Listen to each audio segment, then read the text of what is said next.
Greetings and salutations. Welcome to Knife Chats with Tobias. All right, time for another Frosty Friday, and I am going to do my best not to talk about what this pattern of knife is and just stick on what it is, and that is these are the Frost Mule Skinners. Now this one might be a Mule Skinner too, I'm not sure, because Frost has the Mule Skinner and then the Mule Skinner 2, and I cannot find the box for this one at the moment. I do know I have it somewhere. But in any case, as you can see, we have two different sizes of Mule Skinners here. This one is in dark wood. This one comes in at right at 3.5 inches, maybe. No, closer to about 3 3/8 inches long in the closed position. And this one comes in at 4 inches, I believe. Yeah, right at 4 inches long in the closed position. So that is a little bit different than what you see in a Case Sod Buster. This is the Case Sod Buster Junior. This is probably about 1/4 inch shorter because this is 3 5/8 inches long. And then we have the regular Sod Buster, and this is 4 5/8 inches, I believe. So this is about 5/8 of an inch shorter than a Sod Buster. So nice and pocket friendly on both sizes. But as you can tell, they're also kind of bulbous. They're rounded off because both of these are made of wood. And you'll find a lot of Sod Buster like knives that are made of wood. And the cool thing about all those Sod Busters that are made out of wood, they run in price from about $10 to $15, and some of them are using a steel comparable to what you find in a Case Sod Buster. Now these, I believe, are actually using a 420 steel. I don't know if it's a 420 high carbon. Probably not. It's probably just your basic 420 steel, but that's okay for a pocket knife. The cool thing about this is, well, you see it right there. You see the blade edge going on there. You got the Mule Skinner and then the guy plowing the field there with the mule. Now for those who don't know what a Mule Skinner is it's also known as a muleteer, or a basically it's a mule driver. It's somebody who controls a team of mules. In this case, well, the team of mule is just one mule pulling a plow. So that's pretty cool though, in any case. And so here we have this one with its blade edge, and we have this one here. And this blade edge is a little bit different on this Mule Skinner. That's because the two of them came out at different times. So this might be a Mule Skinner 2, I do not know. They actually have Mule Skinner and Mule Skinner 2, a second production run of them. Hopefully they'll come out with a Mule Skinner 3, because these knives, when they came out, they were like $5, $10 knives. Oh man, this one has such a beautiful snap. Beautiful snap. You hear that? And look at that. Look at the drop. It's not hitting the back spring. Perfect down the middle? Not quite, but not bad either.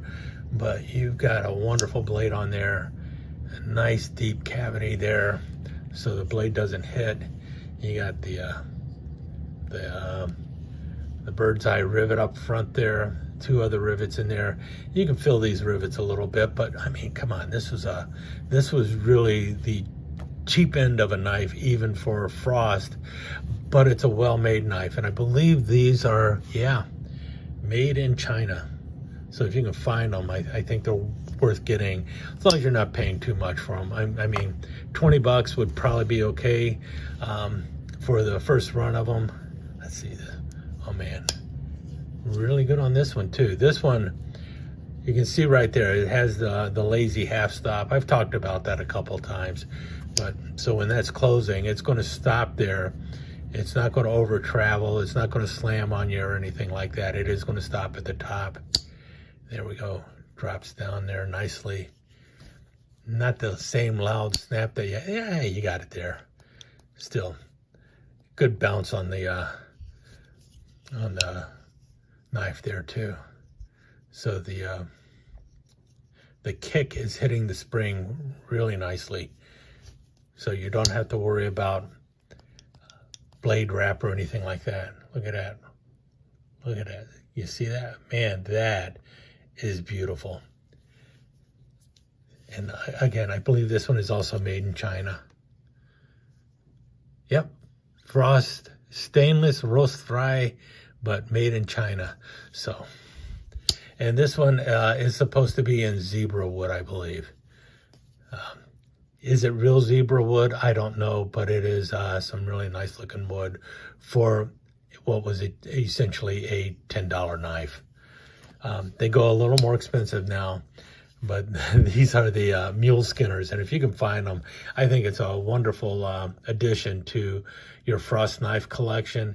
Or if you're a collector of Sod Buster like knives, then the Mule Skinner is one that you definitely have to grab. See that right there? First times I was looking at it, I'm like looking at it like this going, what in the world is that? What is that supposed to be? Then I turn the knife this way and it's like, oh, there you have it. It's the head of a mule.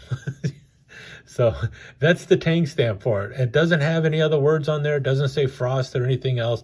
You just see the mule's head on there and then the blade edge. So if the blade edge rubs off, you still do have the mule's head on there. So if you're actually using this knife quite a bit, you might lose the blade edge, but you still have the mule's head as the tang stamp there. And same with this one here. This one has, I think this one even has a better looking mule's head. Look at that mule head on that one. Man, that is nice and clean. Wow. Let's get them both open and look at both of them. See the difference in the mule's heads? This one also, this is some wonderful dark wood. They said it's basically a pack of wood handle. Nice thick pack of wood handle. You can grab it in your hand. It feels good. You got the nice Skinner blade going on there. Nice satin finish on it. These are just great knives. I really like the Frost Mule Skinners. Don't have a Dirt Buster by Frost. It's basically the same knife, but different handle materials sometimes.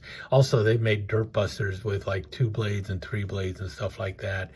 I think once you get it past a single blade, it loses the charm of the Mule Skinner, Dirt Buster, or the Sod Buster if it was made by Case. But in any case, these are the Mule Skinners, and they're really cool looking knives. They get up there in price on the secondary market because when they make them, they make like about 2,000 or 3,000 of them, and then they don't make any more, and then they'll make them again, you know, a few years later or something, when they notice that they're going for high prices or something. I don't know how they come about deciding, oh, let's make another batch of Mule Skinners, but man, I wish they made them more often. And every time I see one, I try to grab one, but I'm not going to pay 20, 30 bucks for it, not for a knife that originally sold for around $7.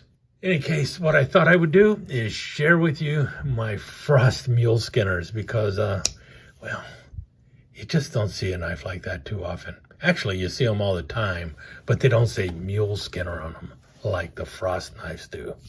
So this is pretty cool. Hope you like them, and I will talk to you again soon.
let me take just a second to thank you once again for dropping by and spending a few minutes here at Knife Chats with Tobias.